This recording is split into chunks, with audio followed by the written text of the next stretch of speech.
Okay guys, so let's jump right into 3 examples so that you guys can see how we should handle these expressions. So remember, we cannot have a fraction underneath a radical like you see here. And we also can't have a fraction in the denominator like you see here. So here are the 3 methods that we use to deal with those situations. The first thing we're always going to try and do is to reduce the fraction underneath the denominator. Sometimes it will reduce really nicely like it does here, and we'll be able to simplify really easily. If that doesn't work, then we're going to jump to number 2 and always go in this order, try in this order, where we split. So we take that fraction and we put the radical on the numerator and the denominator. So all we did was change the square root of 49 over 9 to the square root of 49 over the square root of 9. And those are exactly equivalent. And sometimes that will help us reduce because we know the square root of 49 is 7 and the square root of 9 is 3. And then if the split didn't help us, then we keep the split, but we multiply by a factor of 1 to rationalize the denominator. So maybe we split, but we wound up with a radical in the denominator anyway. So then we rationalize by multiplying by a factor of 1, which will then give us the answer that we want. Well, I shouldn't say the answer that we want. It gives us the form that we want, right? We can have a fraction under a radical, and we can't have a radical in the denominator. So that will get rid of that radical in the denominator. It's okay if we have a radical in the numerator. We don't really mind that situation. So always first try to reduce. If that doesn't work, try and split. And if the split doesn't help, then split and rationalize the denominator. All right, so let's look at some examples where we do these 3 methods. Let's look at our first example. It says divide and simplify, and then we see square root of 2 over 3. Alarm bells should immediately be going off in our heads because we know that we cannot have a fraction underneath a radical. So the first thing I'm going to try and do is to reduce. Can I reduce? Well, let's look at what's the radicand here. It's 2 over 3, and that is fully reduced. So nope, that's not going to help me out. All right, then I'm going to go to my second method, split it.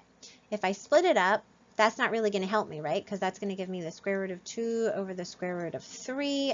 I can't do anything with that. There's no way to reduce the square root of 2 and the square root of 3 any further. So that's not really going to help me.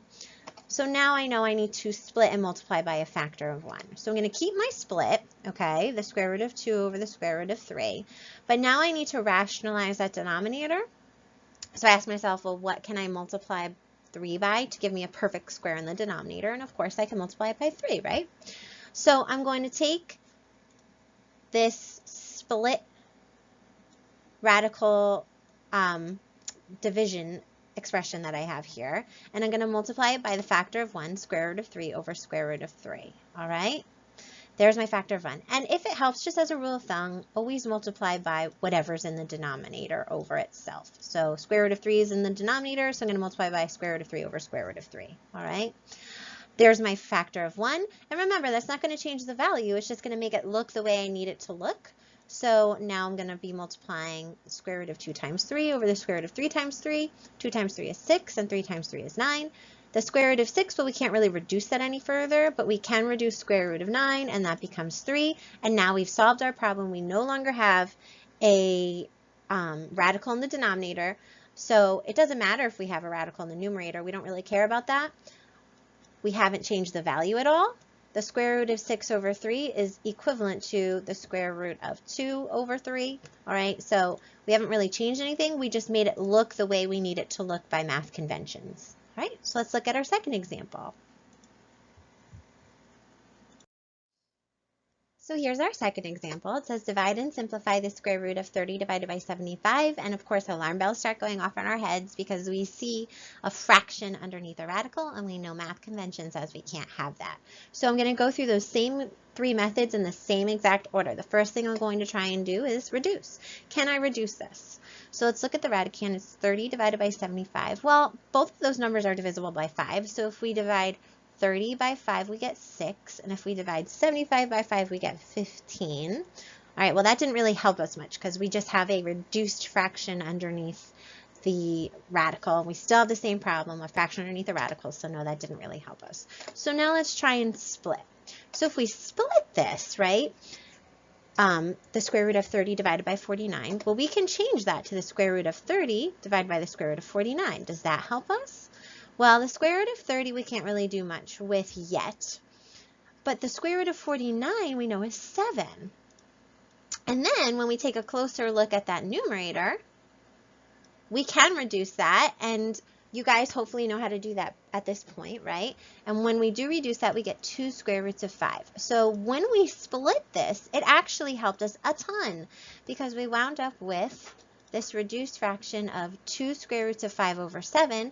We no longer have a fraction underneath a radical, and we don't have a radical in the denominator. So splitting it worked for us. So yes, this split beautifully, and we have now simplified it fully to 2 square roots of 5 over 7 in a way that we are allowed to write this by convention.